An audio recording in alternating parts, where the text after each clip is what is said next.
अस्सलामुअलैकुम दोस्तों, कैसे हैं आप सब। उम्मीद है आप सब बिल्कुल ठीक होंगे। तो दोस्तों, आज हम हर्फ ये की स्टीम सीखेंगे।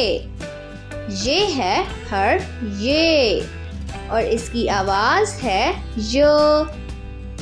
ये हरूफ तहज्जी का 18वां हर्फ है। दोस्तों, आज हम 5 मज़ेदार चीज़ें सीखने वाले हैं।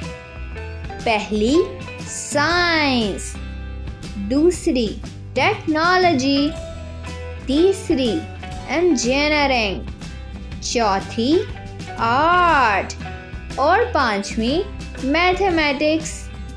तो चलिए दोस्तों, शुरू करते हैं। रुई की मदद से यालाबारी का मंजर बनाएं। वीडियो के लिंक को इस्तेमाल करके ये वाले अल्फाज की पहचान करें।